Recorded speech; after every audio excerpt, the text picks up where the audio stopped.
没想到在野外还能吃上烤肠，简直不要太爽。随着朋友离开，阿龙又开始自己的独居生活。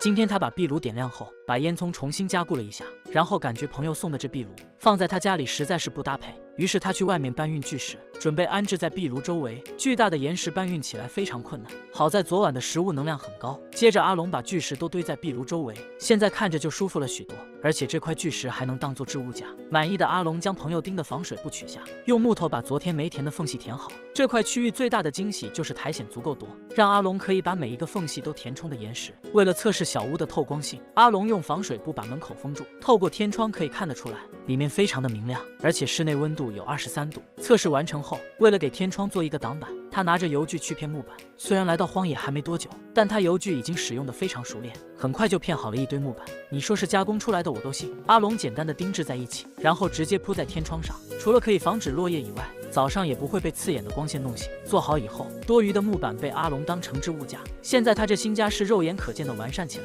今天的晚餐是昨天没吃完的牛肉。趁着煮肉的时间，阿龙摸黑去劈柴，毕竟冬天即将到来，他要为寒冬提前做准备。劈了一大捆柴后，他的牛肉也已经煮好，他将其给切成块，然后撒上番茄酱，继续放在之前的汤汁中煮。这烹饪水平真不像餐厅的洗碗工，比盖伦差得太远了。等到时间来到第二天，外面已经开始有了霜冻，预示着冬天已经不远。阿龙起来后赶紧生火。今天他准备制作一个地下烤炉，因为冬天还没到来，所以没冻上的土地挖起来很轻松。阿龙挖了一个半米的深坑，去收集了一些石头后，在坑旁边挖了一个通风渠，然后用碎石铺满整个烤炉。他利用木板当通风口的挡板，最后将沙土填回去后，这地下烤炉就制作完成。而烤炉的盖子，他选择使用木板，平稳的双手让它片得非常平整。片出足够多的木板后，他直接铺在烤炉上。因为匮乏食材，所以阿龙准备下次再使用烤炉。今天他给自己做了一块简陋的烤肉，决定过几天回城里去采购一些物资，让他可以安稳度过寒冬。